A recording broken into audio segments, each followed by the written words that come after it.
খ্রিস্টের শ্রদ্ধাভাজন এবং প্রিয়জনেরা, পুনরুত্থানের পঞ্চম রবিবারে আমরা সাক্ষী হচ্ছি ঐশ্বর ভালোবাসার মহিমা ও ক্ষমতার, যা প্রথমে প্রকাশিত হয় যীশু খ্রিস্টের মধ্য দিয়ে এবং পরে তার শিষ্য ও তার অনুসারীদের মধ্য দিয়ে, এবং যার ফলস্বরূপ আমরা পাচ্ছি আমাদের খ্রিস্টমণ্ডলীকে আজকের অবস্থাতে।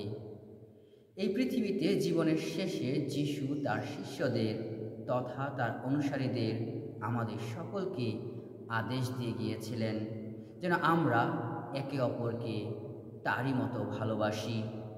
এভাবে আমাদের ও সেই তার শিষ্যদের যীশু এবং তার সেই অনুসারীদের ভালোবাসার জন্য আহ্বান করেছেন, আর এভাবেই অন্যেরা আমাদের সকলকে চিনতে পারবে।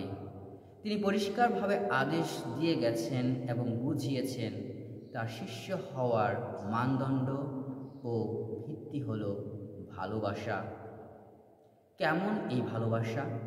এই ভালোবাসা হলো ভালোর দিকে পরিবর্তনের ভালোবাসা। এই ভালোবাসা হলো আত্মত্যাগ বা ত্যাগ স্বীকারের ভালোবাসা, নিঃস্বার্থ ভালোবাসা, শর্তহীন বা নিঃশর্ত ভালোবাসা, নমনীয় ও সহনীয় ভালোবাসা, প্রত্যাশাহীন ভালোবাসা।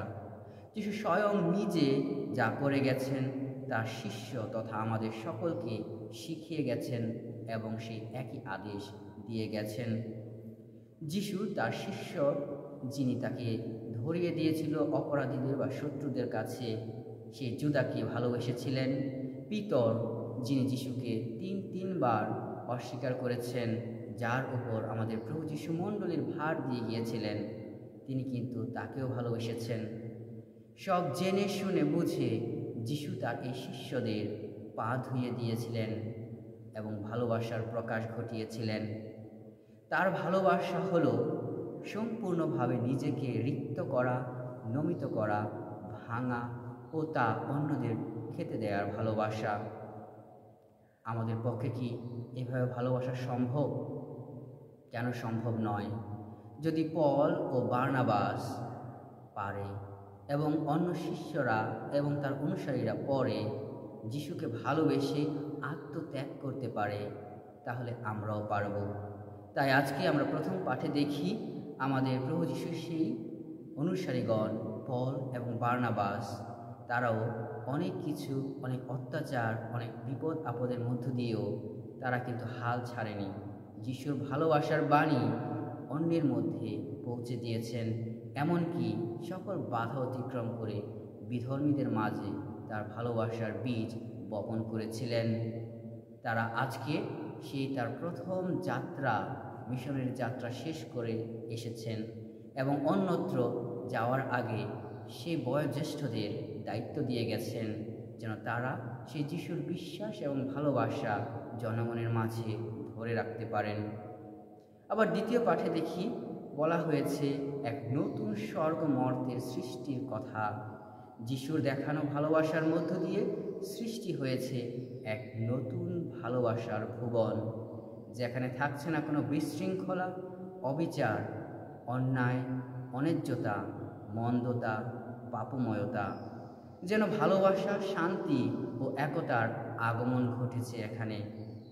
সেখানে থাকছে না কোনো ভয় ও কান্না, কিন্তু ভালোবাসার আশা।